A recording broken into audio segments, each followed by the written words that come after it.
வணக்கம். விநாயகர் சதுர்த்தி ரொம்ப சிறப்பான ஒரு நாள். இதில் வந்து பார்த்திங்கன்னா விநாயகருக்கு பிடித்தமான ஒரு சக்கரம் எதுன்னு கேட்டிங்கனாக்கா ஸ்வஸ்திக். இந்த ஸ்வஸ்திக்கில் தான் நம்ம இப்போ ஒரு அழகான ஒரு வழிபாடு முறையை சொல்ல போகிறோம். அந்த காலத்திலே செஞ்சு பயன்பெற்ற ஒரு முக்கியமான ஒரு ப்ராசஸ்.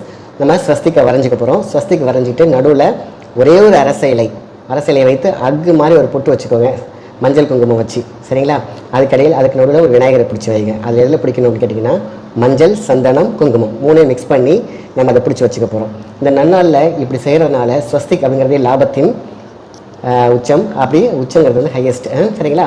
ஸோ அப்போ வந்து இந்த லாபத்துடைய ஸ்வஸ்திக் அப்படிங்கிறது நடுவில் நம்ம இந்த அரச இலை, அரசனுக்குரிய மிகப்பெரிய ஒரு சக்தியை கூடிய ஒரு இலை, அதுக்கு நடுவில் நம்ம இந்த விநாயகரை பிடிச்சி வைக்கிறது தான் ரொம்ப சிறப்பு. அதுக்கான வீடியோ நம்ம போட்டிருக்கேன், அதையும் பார்த்து அதே மாதிரி செஞ்சிங்கனாக்கா வாழ்க்கையில் ரொம்ப சிறப்பாக அமையும். இந்த மெத்தட் வந்து பார்த்திங்கன்னா ரொம்ப பழமையான ஒரு மெத்தட் தான். இந்த ஸ்வஸ்திக் 4 மூலையிலையும் நம்ம அழகான ஒரு 4 விளக்கு வைக்க போகிறோம். ரொம்ப சிம்பிள்.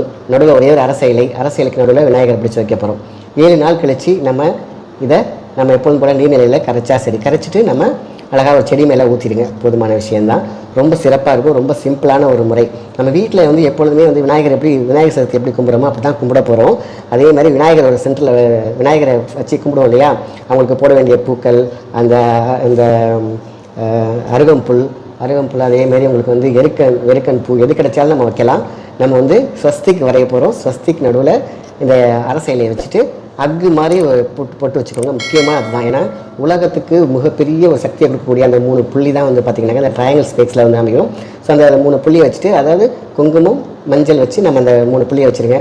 அதில் விநாயகர் நம்ம பிடிக்க போகிறது வந்து பார்த்திங்கன்னா மஞ்சள், சந்தனம், குங்குமம் மூணையும் மிக்ஸ் பண்ணிக்கிட்டு நம்ம வந்து ஒரு விநாயகரை பிடிச்சி வச்சுட்டு நம்ம வழிபட வேண்டியது தான். காரியத்தடை, கல்யாணத்தடை, என்னென்னலாம் தடை இருக்கிறதோ அதெல்லாம் நீங்கி நம்மளுடைய விநாயகர் வந்து நமக்கு முழு சக்தியையும் ஆசீர்வாதத்தையும் கொடுக்கக்கூடிய ஒரு அற்புதமான நிகழ்வு என்று நடக்கும். ஸோ அதனால் நம்ம எப்போதும் போல் விநாயகருக்கு படைக்க வேண்டிய அவல், கொண்டக்கடலை இதெல்லாமே படைக்கலாம். அதில் வந்து நடுவில் நான் ஒரு வீடியோவே போட்டிருக்கேன், அதை நீங்கள் பார்க்கலாம், சரிங்களா? ஸோ இது செய்கிறதுனால ஒரு சிறப்பான விநாயகர் சதுர்த்தி இந்த வருஷம் நமக்கு அமைய போகுது.